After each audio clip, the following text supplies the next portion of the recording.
नमस्कार दोस्तों, स्वागत है आपके अपने YouTube चैनल संस्कृत अड्डा पर। दोस्तों, आज की जो वीडियो इसमें हम करने वाले हैं, आपका जो TGT, PGT, PRT में चाहे आपका CTET वाला एग्ज़ाम है, UGC नेट का एग्ज़ाम है या फिर कोई अन्य टेट वाला एग्ज़ाम है, तो ये जो क्वेश्चन आपके सभी एग्ज़ामों में काम आएंगे। तो इस कारण से सभी जो क्वेश्चन है यहाँ पर ये महत्वपूर्ण है, क्योंकि इसी प्रकार के जो क्वेश्चन है वो एग्ज़ाम में पूछे जाते हैं।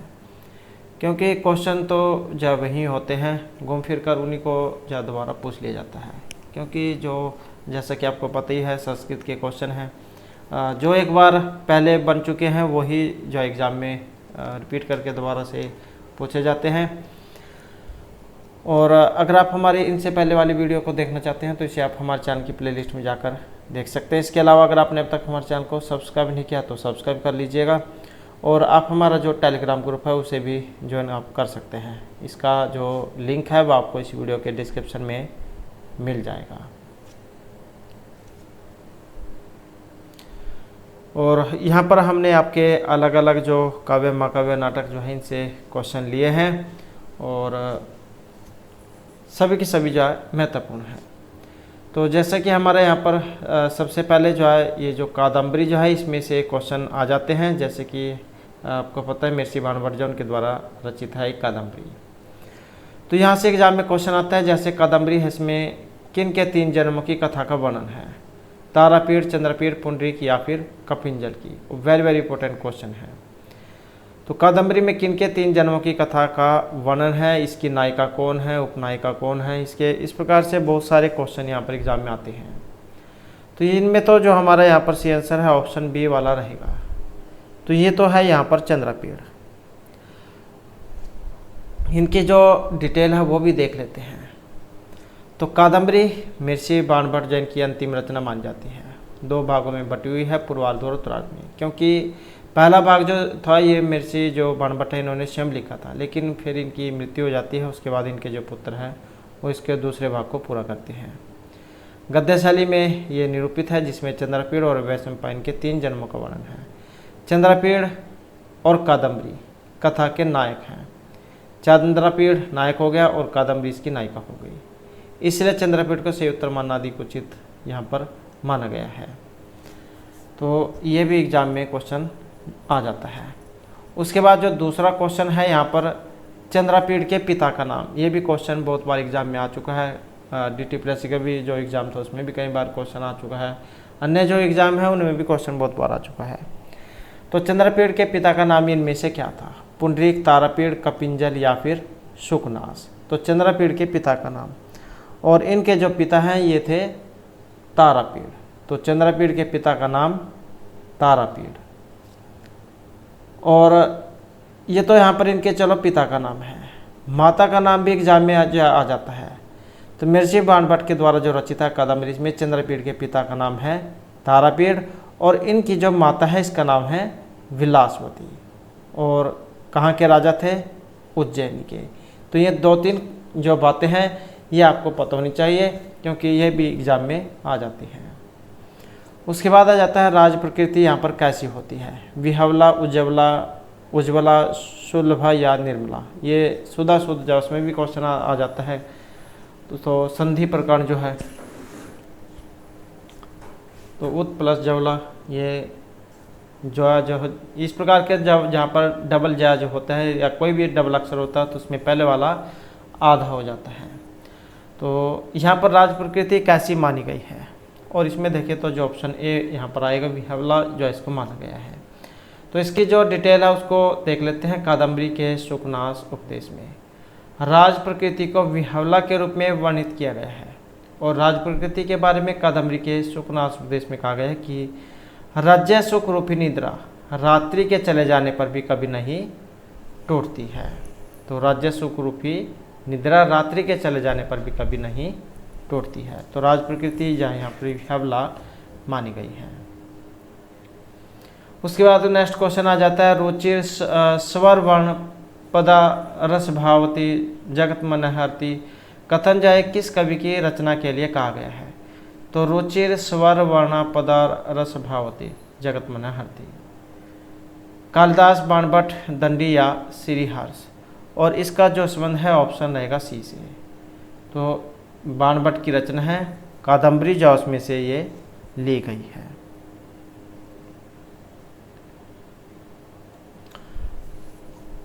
तो महर्षि बाणभट्ट जो महान कवि में से एक माने गए हैं और इनके महत्वपूर्ण ग्रंथ कादम्बरी और हर्षचरित ये माने गए हैं। किनके दरबारी कवि थे महर्षि बाणभट्ट, ये भी क्वेश्चन आ जाता है। तो ये थे हर्षवर्धन के, क्योंकि इनके जीवन के ऊपर जो हर्षचरित इनके द्वारा लिखा गया था। उसके बाद क्वेश्चन आ जाता है, वेरी वेरी इंपॉर्टेंट क्वेश्चन है, ये भी बहुत बार एग्जाम में पूछा जाता है। महर्षि बाणभट्ट जो इन्होंने कादम्बरी में किस रीति का प्रयोग किया है, या महर्षि बाणभट्ट को किस रीति के लिए जाना जाता है? गौड़ी, पंचाली, वैदर्भी या फिर लाटी रीति के लिए। और इन्हें जो जाना जाता है पंचाली रीति के लिए। तो पंचाली रीति के लिए इनको जाना जाता है, ये इनकी विशेषता मानी गई है। और इसमें शब्द और अर्थ का संतुलन माना गया है। उसके बाद नेक्स्ट आ जाता है विलासवती, ये किन की पत्नी थी? सुकनास की, तारापीड़, शूद्रक या फिर चंद्रपीड़ की। तो ये जो विलासवती है यहाँ पर ये पत्नी थी। और पत्नी जो ये किन की थी? तो इसमें देखें तो ऑप्शन बी वाला रहेगा, जैसे कि हमने ऊपर पढ़ा था, तारापीड़ और माता का नाम विलासवती। तो ये विलासवती जो है यहाँ पर इनमें से किन की पत्नी थी? और तो ये जो है यहाँ पर ऑप्शन बी जो है इसमें माना गया है। तो जैसा कि ऊपर क्वेश्चन आया था, चंद्रपीड़ के पिता का नाम तो तारापीड़, माता का नाम विलासवती। अब विलासवती ये पत्नी, ये है तारापीड़ की, क्योंकि चंद्रपीड़ जो है चंद्रपीड़ की ये माता है और ये पिता है, तो ये इसकी पत्नी होगी। तो विलासवती महर्षि बाणभट्ट के द्वारा जो रचित कादम्बरी में वर्णित उज्जैनी नरेश, तारापीड़ की पत्नी, और महर्षि बाणभट्ट वर्धन वंश के प्रतापी सम्राट हर्ष के दरबारी कवि माने गए हैं। नेक्स्ट आ जाता है चंद्रपीड़ का विवाह इनमें किससे होता है? या एग्जाम में इस प्रकार भी आ जाता है चंद्रपीड़ की नायिका। तो यहाँ पर है चंद्रपीड़ का विवाह किससे होता है? महाश्वेता, कादम्बरी, मनोरमा या फिर लक्ष्मी के साथ। तो चंद्रपीड़ का जो यहाँ पर विवाह, और विवाह होगा ऑप्शन सी कादम्बरी के साथ। चंद्रपीड़ नायक, कादम्बरी नायिका है।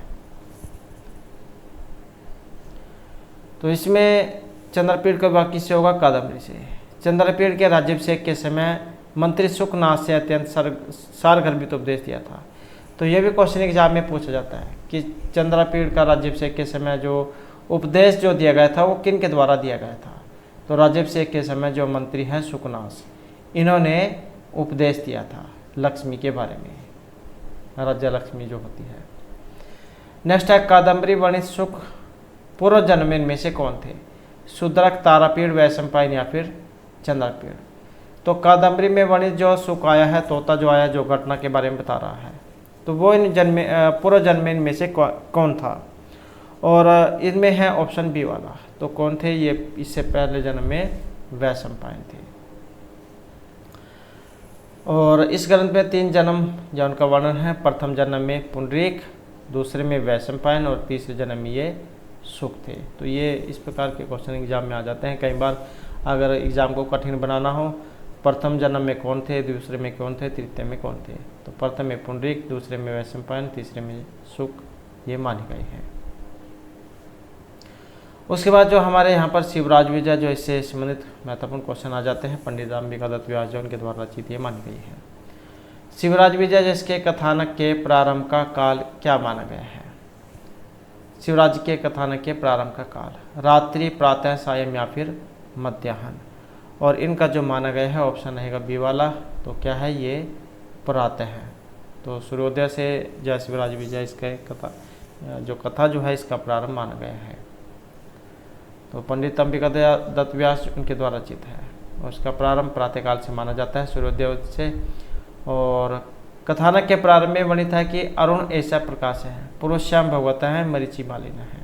अर्थात पूर्व में भगवान सूर्य का यह रक्तिम प्रकाश है। तो सूर्योदय वर्णन से इसका प्रारंभ माना गया है। उसके बाद नेक्स्ट आ जाता है योगीराज किस राजा के काल में प्रथम बार समाधिस्थ हुए थे?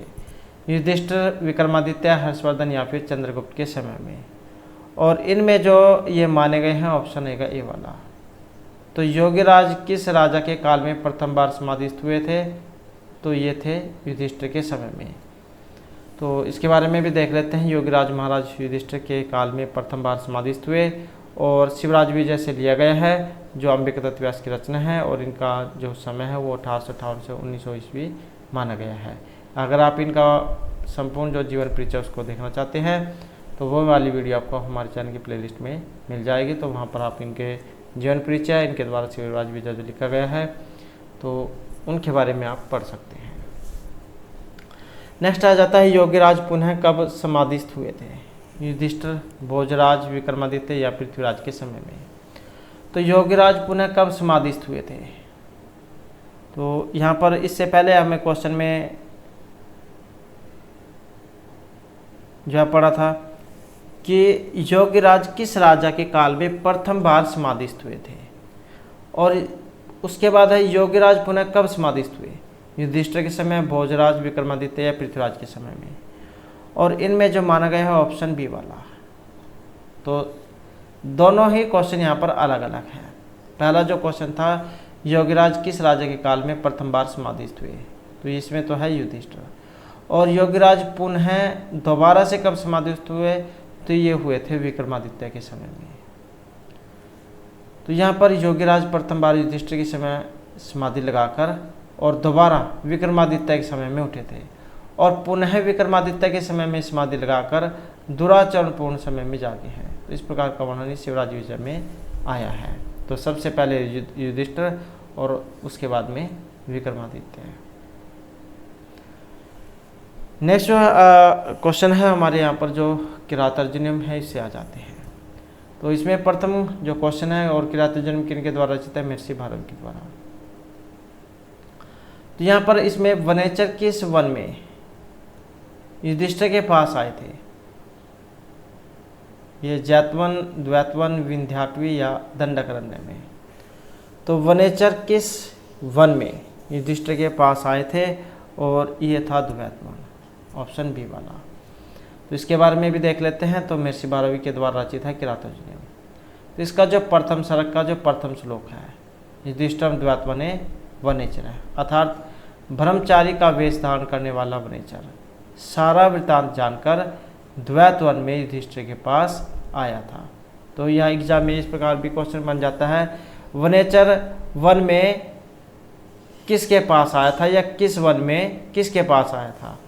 तो यहाँ पर यह भी क्वेश्चन बन जाता है, ब्रह्मचारी का वेश धारण करने वाले वनेचर सारा वृत्तांत जानकर द्वैतवन में युधिष्ठिर के पास आया था। उसके बाद आ जाता है करुणाम अधिप है। इसका जो यहाँ पर तात्पर्य क्या लिया गया है? करुणाम अधिप है, धृतराष्ट्र, भीम, दुशासन है या दुर्योधन है। तो करुणाम अधिप से तात्पर्य इनमें से क्या है? और इसका जो तात्पर्य है ऑप्शन सी में रहेगा। तो ये दुर्योधन से लिया गया है। तो करुणाम अधिप का तात्पर्य क्या? कुरुदेश के राजा अर्थात दुर्योधन से है। करुणाम अधिप शब्द भारवी की प्रसिद्ध कृति किरातार्जुनीयम के प्रथम सर्ग के प्रथम श्लोक से लिया गया है। करुणाम अधिप पद दुर्योधन का विशेषण है। किरातार्जुनीयम महाकाव्य दुर्योधन में नीति निपुण, अच्छा शासक आदि गुणों से कवि ने निर्देश किया है, भले क्यों न वह सामाजिक दृष्टिकोण में दुराचारी प्रतिरूप में देखा गया हो। तो करुणाम अधिप जो है ये दुर्योधन के लिए प्रयुक्त हुआ है। उसके बाद जो नेक्स्ट आ जाता है, महिभुजे में कौन सी विभक्ति लगी है? प्रथमा, षष्ठी, चतुर्थी या सप्तमी विभक्ति। तो महिभुजे में कौन सी विभक्ति है? और महिभुजे में जो यहाँ पर विभक्ति आई है तो चतुर्थी विभक्ति यहाँ पर इसमें लगेगी। तो महिभुजे मही भुनक्ति इति महिभुज तस्मै महाभुजे, अर्थात क्रियार्थोपदस्य च कर्मणि स्थानीन है। सूत्र से महिभुज में चतुर्थी विभक्ति का प्रयोग हुआ है, और महिभुज जा इसमें विभक्ति प्रत्यय गे लगा है, जैसे सु ओजस अमोटस टाभ्याम्बिस गेभ्याम्बस गसभ्याम्बस गसोस ज्ञोप शुभ। तो इस प्रकार से गे जाय चतुर्थी में लगता है। उसके बाद नेक्स्ट आ जाता है, किरातार्जुनीयम का प्रथम पद्य किस छंद में है? वसंत, उपजाति, मालिनी या फिर आर्य छंद में। तो किरात अर्जुनम का प्रथम पद्य किस में है, और ये है ऑप्शन ए वाला, तो ये वसंत छंद में है। और ये जो किरात अर्जुनम है, जैसे कि महर्षि भारवी जैन के द्वारा रचित है, अब इसमें सर्ग कितने हैं, तो सर्गों की संख्या इसमें 18 है। और इसमें एक शब्द आया है ये वाला शुरू में, किरात, तो इसका प्रयोग किन के लिए आया है, तो किरात का जो प्रयोग हुआ है ये भगवान शिव जो है उनके लिए आया है। तो इसमें किरात वेशधारी शिव का अर्जुन के साथ युद्ध एवं प्रसन्न शिव से पाशुपत अस्त्र की प्राप्ति का वर्णन है। तो किरात भगवान शिव के लिए आया है, अर्जुन इसमें नायक, द्रौपदी नायिका है। अब आया है यहाँ पर वसंत छंद, तो इसका जो लक्षण है जैतवतम वसंतम उदरितम जरव, तो ये जो वसंत छंद है इसका लक्षण होता है। तो इस प्रकार से जो यह वसंत छंद जो है इसके बारे में भी जो एग्जाम में आ जाता है, तो लक्षण जो है जरूर आ जाता है, तो लक्षण आपको पता होना चाहिए। उसके बाद जो नेक्स्ट आ जाता है यहाँ पर जो किरात अर्जुनम है, इसमें सर्ग भी आ जाते हैं कि इसमें सर्ग कितने हैं, 19 है, 17 है, 18 है या फिर 16 है। तो किरात अर्जुनम जो आया है इसमें सर्गों की बात करें तो ऑप्शन बी रहेगा, तो कितने हैं, 18 सर्ग है इसमें, और बृहत्तरही जो उसके अंतर्गत इन्हें गिना जाता है। नेक्स्ट है अर्थगौरव के लिए, यहाँ पर इनमें से किस कवि को जाना जाता है, कौन से कवि यहाँ पर प्रसिद्ध है अर्थगौरव के लिए। तो इसमें तो यहाँ पर जो हमारा सही आंसर जो ऑप्शन डी वाला रहेगा, तो महर्षि भारवी जो इन्हें अर्थगौरव के लिए जाना जाता है। अब जैसे यहाँ पर ये अर्थगौरव के लिए आया है, इसके अलावा जो अन्य कवि हैं उनके बारे में भी जो एग्जाम में आ जाता है। तो महर्षि जो भारवी है उनको जाना जाता है अर्थगौरव के लिए, और दंडी जो है उन्हें पदलालित्य के लिए जाना जाता है, और महर्षि कालिदास को उपमा के लिए जाना जाता है। और माघ जो इसमें तीनों गुण पाए गए हैं, तीनों गुण माने गए हैं, और उपमा कालिदास, भारवी अर्थगौरव और दंडी पदलालित्य, तो ये भी जो आपको पता होना चाहिए। तो अर्थगौरव का से यहाँ पर सागर में गागर में सागर वर्णन अर्थात कम शब्दों में अधिक से अधिक भावपूर्ण वर्णन करने से लिया गया है, और ये जो है महर्षि जो भारवी है इसके लिए जाने जाते हैं। उसके बाद जो नेक्स्ट आ जाता है सहसा विदित न क्रियम एका परमावधम पदम, इस प्रकार की जो एक ये सूक्ति जो एग्जाम में आती है, और किस कवि का यहाँ पर प्रिय एक श्लोक है, क्योंकि जो श्लोक है उसके अंदर से जो सूक्ति है पंक्ति ये ली गई है, महर्षि माघ भारवी भर्तृहरि या महर्षि कालिदास, और इसका जो संबंध है तो ये है ऑप्शन सी में। तो महर्षि भारवी के द्वारा जो किरात अर्जुनम है उसमें से ली गई है सहसा विदित न क्रियम एका परमावधम पदम, कि हमें कोई भी काम जो है जल्दबाजी में नहीं करना चाहिए, पहले उसके बारे में, उसके लाभ हानि, उसके परिणाम के बारे में सोच लेना चाहिए, और सही सोच विचार करने के बाद ही जो उस काम को करना चाहिए। तो ये भारवी के द्वारा जो किरात अर्जुनम है उसमें से है। और किरात अर्जुनम जो महाकाव्य का जो दूसरा जो सर्ग है, द्वितीय सर्ग, इसका 39वां श्लोक है, जिसका भावार्थ कि कोई भी कार्य बिना विवेक के शीघ्रतापूर्वक नहीं करना चाहिए।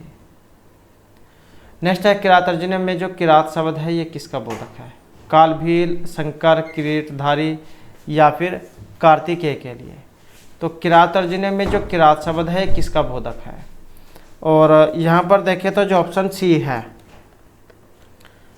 तो ये जो क्वेश्चन है किरात अर्जुनम में किरात किसका यहाँ पर बोधक है, और इसमें देखें तो जो ऑप्शन सी जा रहेगा, तो भगवान शंकर जो उनके लिए किरात अर्जुनम में जो ये किरात जो आया है ये भगवान शंकर के लिए आया है, अर्जुन इसके नायक हैं यहाँ पर। और एक और जो क्वेश्चन एग्जाम में आता है कि कहाँ से लिया गया है, तो महाभारत से लिया गया है, क्योंकि महाभारत जो इसमें भी क्या है पर्व है, 18 पर्वों में है, और किस पर्व से है, तो जो इसमें वन पर्व है वहाँ से लिया गया है। और अब आप हमें कमेंट में जो बता सकते हैं कि ये जो वन पर्व है ये 18 पर्व में से कौन से नंबर का है, क्योंकि एग्जाम में क्रम नंबर भी पूछे जाते हैं कि ये कौन से नंबर पे आता है। नेक्स्ट आ जाता है किरात अर्जुनम का जो प्रत्येक सर्ग है इसका अंतिम पद है, शुरू का भी आ जाता है और अंतिम भी आ जाता है। लक्ष्मी है, विभु है, श्री कृष्ण, श्री या फिर शिव, तो अंतिम आया है यहाँ पर, और इसमें जो अंतिम है ऑप्शन ए वाला है, तो ये रहेगा लक्ष्मी के लिए। तो किरातार्जुनीय महाकाव्य जो भारवी के द्वारा जो रचित है, इस ग्रंथ के आरंभ में तो श्री शब्द का प्रयोग हुआ है और प्रत्येक सर्ग के अंत में लक्ष्मी शब्द का प्रयोग हुआ है, और यही इस महाकाव्य की विशेषता है और यही क्वेश्चन एग्जाम में पूछ जाता है। कई बार आरंभ आ जाता है, कई बार अंत आ जाता है। तो आरंभ श्री शब्द से और अंत लक्ष्मी शब्द से है।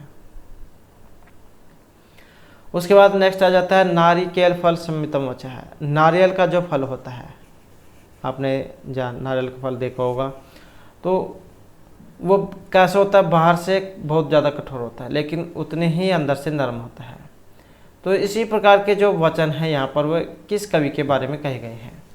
महाकवि बाणभट्ट, भास, कालिदास या महर्षि भारवी के बारे में। और इस प्रकार के जो वाणी हैं, वचन जो है, ये महर्षि भारवी जो है इनके लिए प्रयुक्त हुए हैं। तो प्रसिद्ध टीकाकार मल्लिनाथ, इन्होंने भारवी की रचना की उपमा नारियल के फल से दी है। तो ये टीका लिखी गई है मल्लिनाथ ने इनके ऊपर, तो ये भी आ जाता है। तो प्रसिद्ध टीकाकार है मल्लिनाथ, इन्होंने भारवी की रचना उपमा जो है नारियल के फल से की थी, जो ऊपर से कठोर किंतु अंदर से कोमल और सरस होता है।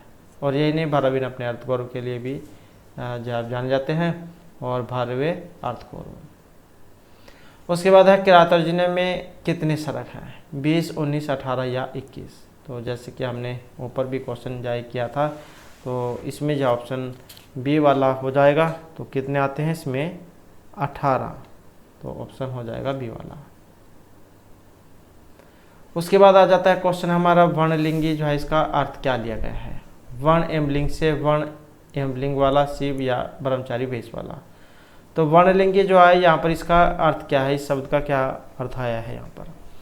और इसके बारे में देखें तो ऑप्शन सी यहाँ पर माना गया है, ब्रह्मचारी वेश वाला।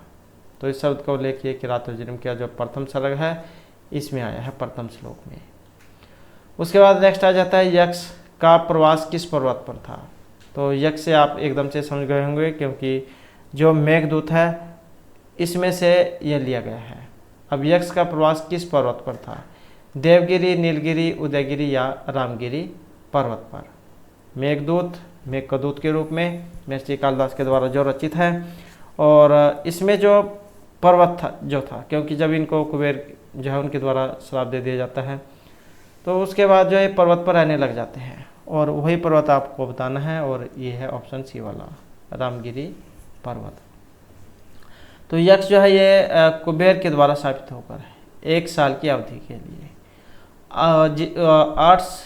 1 वर्ष की अवधि में 8 मास 8 महीने रामगिरी पर्वत पर बिता चुके थे। और मेघदूत में यक्ष के शाप के बारे में यह पंक्ति, शापेनस्तमगम महिमा वर्ष भोग्यन भरतु हो। तो इस प्रकार की जहाँ एक पंक्ति इसमें ये आती है। तो 1 साल के लिए श्राप इनको दिया गया था। नेक्स्ट है यक्ष की पत्नी कहाँ रहती थी? अमरावती, उज्जैनी, विदिशा या अलकापुरी में। तो यक्ष की पत्नी, और इनकी पत्नी कहाँ पर रहती थी? जो ऑप्शन डी में है, कहाँ पर?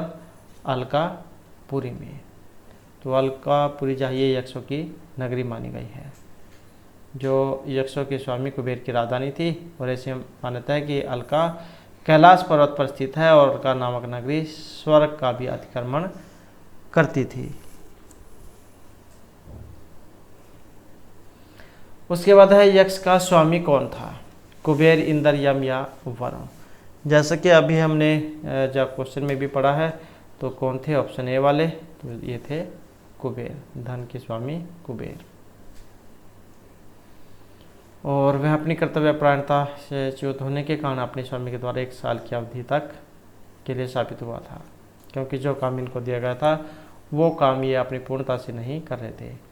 नेक्स्ट है किरातार्जुनीय के जो प्रथम सर्ग, इसमें छंद वसंती का उपसंस्थ, उपेंद्र वज्रा या उपजाति छंद, जैसे कि आपने अभी जा क्वेश्चन में किया था किरातार्जुनीय, तो ऑप्शन सी वाला रहेगा, वसंस्थ छंद। तो ये जो महाकाव्य जो है, इसके प्रथम सर्ग के अंतिम 2 श्लोक क्रमशः पुष्पिताग्र और मालिनी छंद में है। और जो वसंतील का छंद है, इसका लक्षण है वसंतील का तब जो जगह हो गया, ये उक्त वसंतील का तब जो जगह हो गया। और वसंस्थ जैतवतम वसंस्थम मुद्रितम जरो, और ये उपजाति है। अनंत उदीरितम लक्षण भाजो पादियो। तो इस प्रकार का ये इसका लक्षण है। नेक्स्ट है हितम मनोहारी चाहे दुर्लभम वच है, यह उक्ति है युधिष्ठिर वनेचर दुर्योधन या फिर द्रौपदी की। हितकारी और मनोहर वचन ज़्यादा दुर्लभ होते हैं, मतलब ऐसे बहुत ही कम व्यक्ति होंगे जो दूसरे के बारे में अच्छी बात सोचते हों। तो इस प्रकार की जो है यहाँ पर उक्ति है, और इस उक्ति का जो संबंध है ये वनेचर से है। तो किरातोर्जुनम जो है इसके प्रथम सर्ग के चौथे श्लोक में वनेचर ने युधिष्ठिर से कहा था कि हे राजन, हित मनोहारिचा दुर्लभ हो जाए, हितकर और प्रिय वचन दुर्लभ होते हैं। तो ये भी जो एग्जाम में आ जाता है कि ये जो पंक्ति है किसने किसको कही थी। तो वनेचर ने युधिष्ठिर को ये कही थी, वनेचर ने युधिष्ठिर से ये कहा था। उसके बाद आता है अहो दुरंता बलवत विरोधिता, जो सूक्ति है ये किन के लिए आई है? दुर्योधन, अर्जुन, युधिष्ठिर या फिर द्रौपदी के लिए। तो अहो दुरंता बलवत विरोधिता, कि बलवान जो व्यक्ति होते हैं, बलशाली जो होते हैं, उनके साथ किया गया जो लड़ाई झगड़ा है वो दुख में परिणाम वाला होता है। क्योंकि अगर एक पक्ष कमज़ोर है दूसरा बलशाली है तो निश्चित रूप से जो कमज़ोर है उसी की हानि होगी। तो अहो दुरंता बलवत विरोधिता, बलवान व्यक्ति के साथ किया गया विरोध दुख में परिणाम वाला होता है। और ये जो सूक्ति है किरातोर्जुनम में तो ये आई है। अब ये किन के लिए कही गई है, और इसका जो यहाँ पर संबंध है ऑप्शन ए से है, तो ये दुर्योधन के लिए है। तो जो प्रथम जो सर्ग है इसमें जो 23वां जो श्लोक है इसमें से ये ली गई है, और इस उक्ति में वनेचर ने दुर्योधन के बारे में युधिष्ठिर से कहा था। किसमें? वनेचर ने दुर्योधन के बारे में और युधिष्ठिर से कहा था कि बलशाली से विरोध करना दुख में परिणाम वाला होता है। तो ये आपने याद रखनी है, वनेचर ने दुर्योधन के बारे में और युधिष्ठिर से ये कही थी। उसके बाद है पराभवपि उत्सवे मानिनाम, यह सूक्ति किस ग्रंथ से संबंधित है? नीति शतकम, किरातोर्जुनीम, उत्तरामचरितम या शिशुपाल वधम। तो पराभवपि उत्सवे मानिनाम, ये सूक्ति का संबंध बताना है, और इसका जो संबंध है ये भी किरातोर्जुनीम जो है इसमें से ही ली गई है। और इसमें क्या कहा गया था? तो ये जो प्रथम जो सर्ग है इसका 41वां जो श्लोक है उसमें से तो ये ली गई है, अवतरित है कि स्वाभिमानियों के लिए प्राजबी हर्ष का ही विषय होती है। तो स्वाभिमानियों के लिए प्राजबी हर्ष का ही विषय होती है। नेक्स्ट है समेन सिद्धि मुनियों न भूवृत है, ये कथन है वनेचर, दुर्योधन, द्रौपदी या इनमें से किसी का भी नहीं। तो समेन सिद्धि मुनियों न भूवृत है, ये कथन आया है यहाँ पर, और इसका जो संबंध है ऑप्शन बी से है। तो ये कथन किन का है? ये द्रौपदी का है।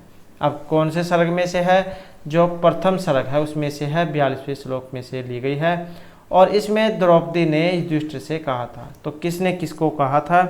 द्रौपदी ने युधिष्ठिर को जाइए कहे थे समेन सिद्धि मुनियों न भूवृत हैं, कि निष्काम तपस्वी शांति के द्वारा शत्रुओं को जीतकर सिद्धि प्राप्त करते हैं, न कि राजा लोग। तो द्रौपदी ने युधिष्ठिर से ये कहे थे समेन सिद्धिम मुनियों न भूवृत हैं, निष्काम तपस्वी शांति के द्वारा शत्रुओं को जीतकर सिद्धि प्राप्त करते हैं, न कि राजा लोग। नेक्स्ट जो हमारा यहाँ पर क्वेश्चन है, तो अभिज्ञान शकुंतलम जो है उसमें से है, और महर्षि कालिदास जी के द्वारा ये रचित है। तो यहाँ पर एक जो है श्लोक आ जाता है, हर तो ही करने प्रक्रियता मध्य संप्रेष्य प्रतिगृहीतु। यह वक्तव्य इनमें से किन का है? गौतमी, दुष्यंत, काश्यप या मेनका का। और कहाँ से लिए गए हैं? इस प्रकार से बहुत से क्वेश्चन जो यहाँ से एग्जाम में आ जाते हैं। तो जो चतुर्थ जो अंक है उसमें से ये आया है। जो चतुर्थ अंक के अंतर्गत जो 4 जो महत्वपूर्ण जो श्लोक है वो माने गए हैं, उनके अंदर से है। अब यहाँ पर ये वक्तव्य जो कथन है इनमें से किन का है?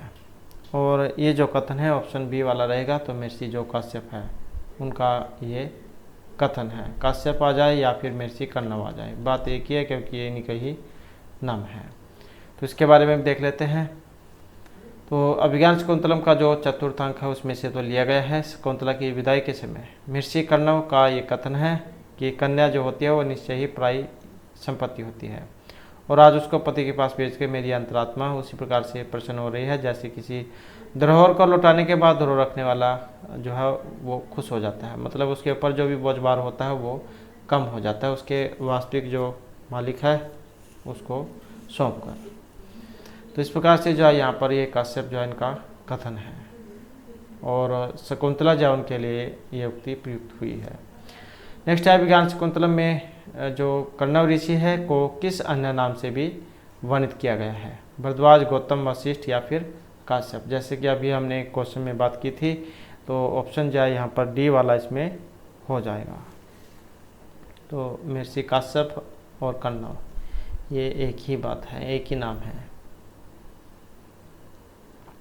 उसके बाद है दुष्यंत के वंश का नाम था, राजा दुष्यंत जैन के वंश का नाम रघु, कुरु, पुरु या फिर यदु। तो कौन से वंश से इनका संबंध था और इनका जो संबंध है ऑप्शन रहेगा बी वाला, तो इनको माना गया है पुरु वंश का। तो दुष्यंत जो है राजा दुष्यंत अभिज्ञान शकुंतलम नाटक के नायक हैं और इनका जो वंश है इसका नाम था पुरु और भरत ये दुष्यंत के पुत्र थे जिनके नाम पर भारत नाम ये पड़ा है।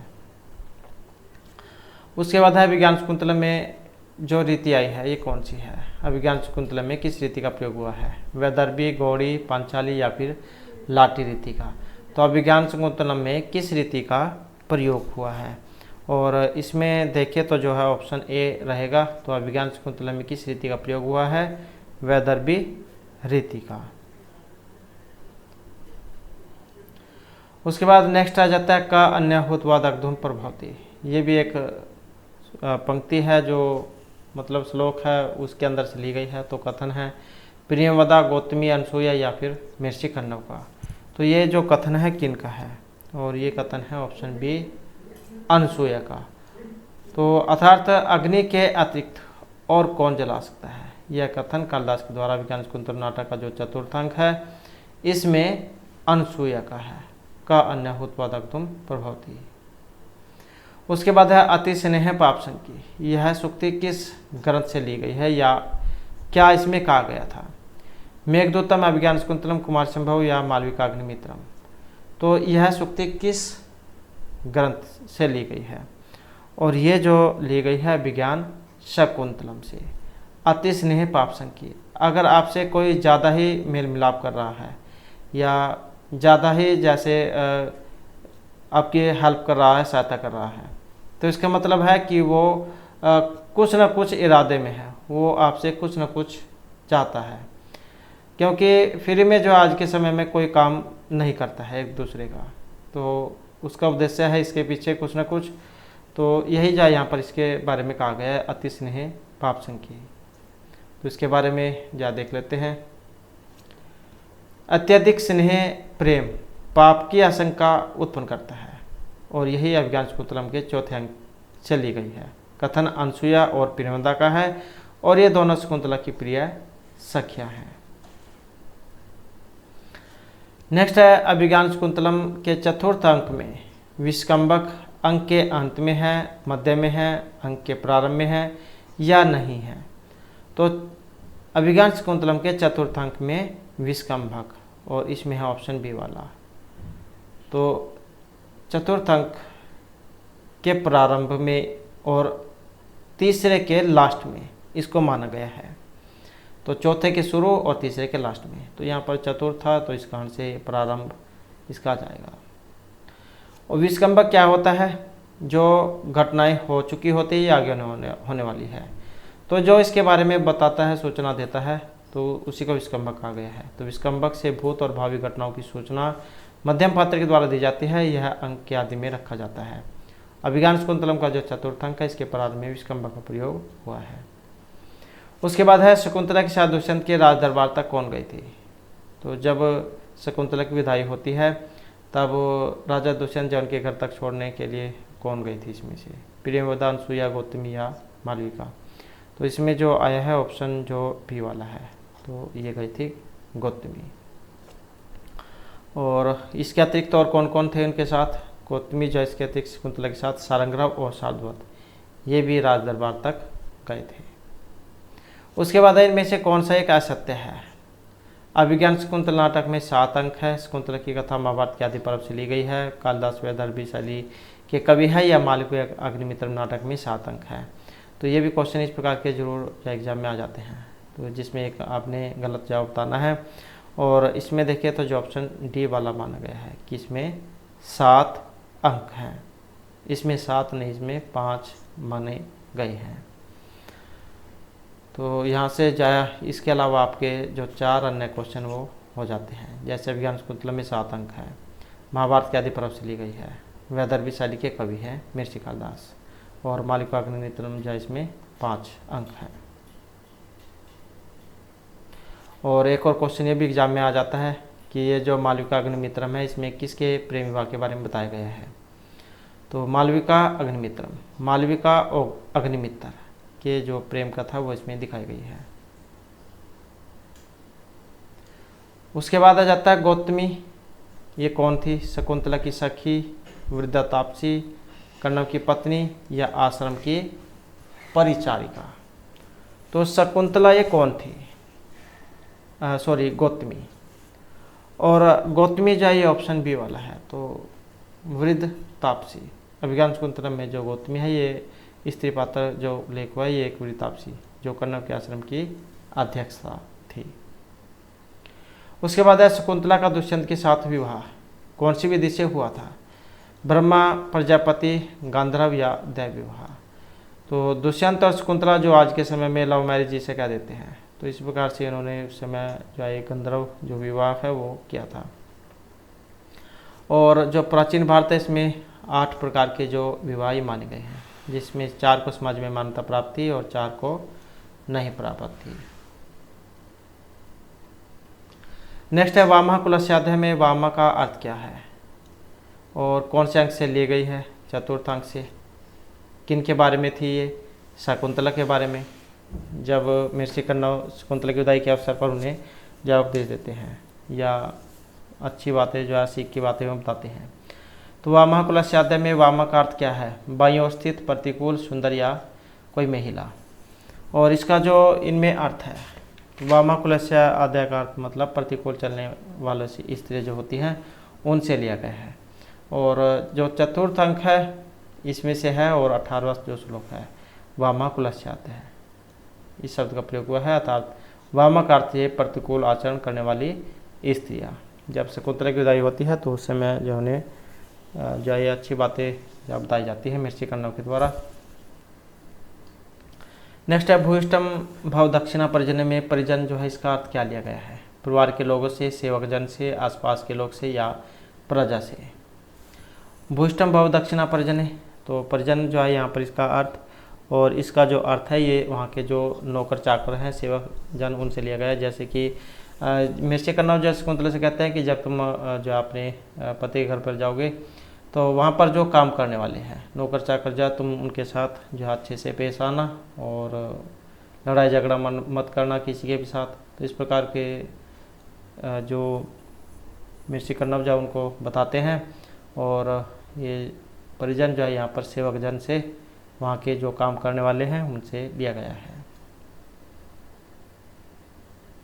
उसके बाद आ जाता है उत्तरामचरितम, महर्षि जो भभूति उनके द्वारा तो रचित है। अब इसमें भगवान अगस्त्य जो इनकी पत्नी आया है, इनकी पत्नी का नाम क्या था? मुरला, लोपामुद्रा, तमसा या सौधातिकी? तो भगवान अगस्त्य की पत्नी का नाम, और इनकी जो पत्नी है इनका नाम था लोपामुद्रा। तो इनके बारे में भी देख लेते हैं। तो अगस्त्य की पत्नी इनका नाम था लोपामुद्रा, और तमसा और मुरला ये जो महर्षि भभूति के द्वारा जो उत्तरामचरित है इसमें अधिष्ठात्री नदी देवता हैं। सौधातिकी ये महर्षि वाल्मीकि की शिष्य हैं, जिनका उल्लेख उत्तरामचरित नाटक के जो 4वां अंक है इसमें आया है। उसके बाद है किसल्यम एव मुग्धम बंधनात् विप्रलुलम हृदय कमल शोषि दारुण दीर्घ शोक है, ये श्लोक है और किस पुस्तक से लिया गया है? मेघदूत, अभिज्ञान शकुंतलम, रघुवंशम या उत्तराम चरितम। और इसका जो संबंध है ऑप्शन डी से रहेगा, तो ये उत्तरामचरित से लिया गया है। और कहाँ से लिया गया है? तीसरे अंक से, जिसे छाया अंक कहा गया है। उसके बाद है उत्तरामचरित का जो तीसरा अंक है, इसका नाम, जैसे कि अभी हमने क्वेश्चन में किया, माया उत्तरा रामा या छाया, तो ये है बी वाला छाया अंक। तो ये जो नाटक है महाकवि जो भभूति उनकी पूर्व रचना मानी गई है, और इस नाटक का जो तीसरा अंक है इसका नाम है छायांक। और इस अंक को छायांक के नाम से क्यों कहा गया है? क्योंकि इस अंक में सीता राम के साथ छाया के रूप में प्रारंभ से अंत तक विद्यमान रहती है। उसके बाद है तमसा और मुरला कौन है? जैसे कि अभी हमने क्वेश्चन किया था, सीता की सखियाँ हैं, तपस्विनियाँ, नदियाँ हैं या सेविकाएँ हैं। तो तमसा और मुरला कौन है? तो ये नदी देवता है, ऑप्शन डी वाला। तो तमसा मुरला नामक क्या है? दो स्त्री पात्रों का इसमें जो वर्णन हुआ है, ये नदी देवता हैं जो अधिष्ठात्री देवी के रूप में रंगमंच पर आती हैं और अदृश्य सीता के साथ प्रारंभ से अंत तक बनी रहती हैं। उसके बाद आ जाता है तुम जीवितम का अर्थ क्या है? तुम जीवित हो, जीवन हो, तुम जियो या तुम्हारे जीते जी। तो तुम जीवितम, तुम वासी में देते हृदय में, इस प्रकार का एक पंक्ति आती है उत्तरामचरित में।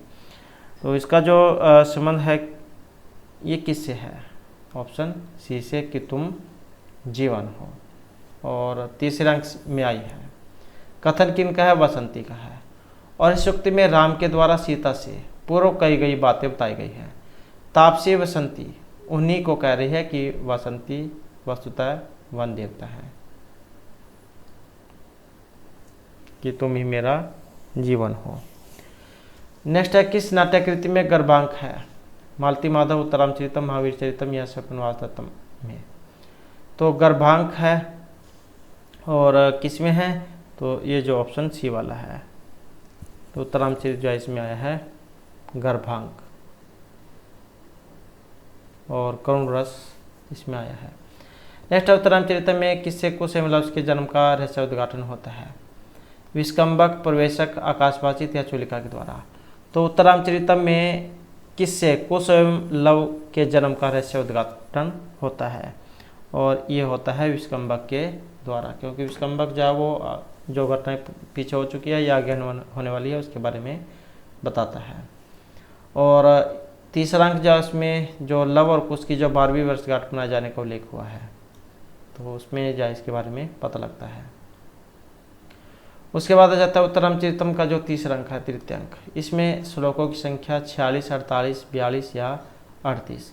तो तीसरे अंक जो है तृतीय अंक, इसमें श्लोकों की संख्या, और ये है ऑप्शन सी 48।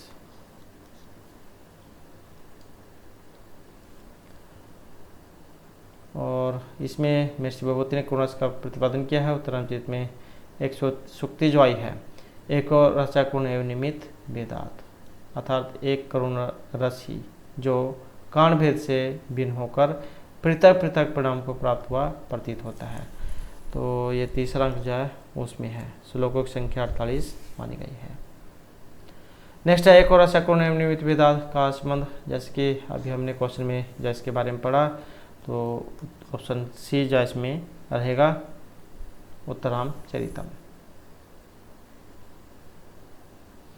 और भभूति का स्थिति काल, तो समय इनका 7वीं शताब्दी।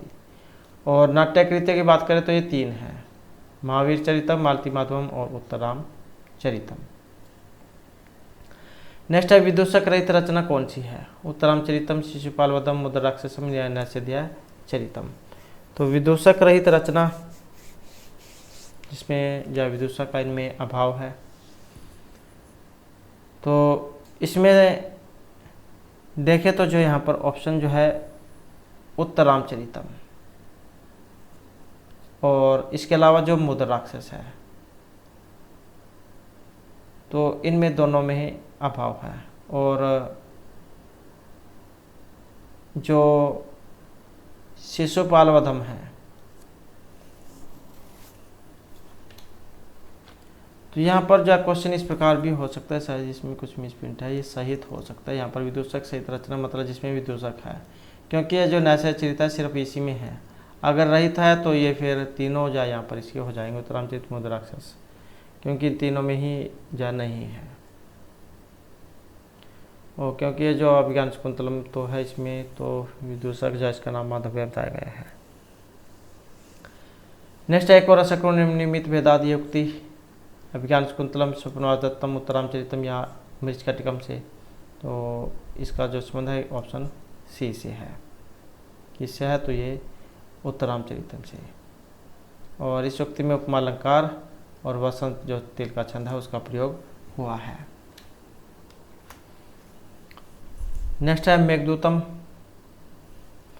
इसमें यक्ष ने मेघ को किस मास के प्रथम दिवस को देखा था? चैत्र, माघ, श्रावण या आषाढ़ में?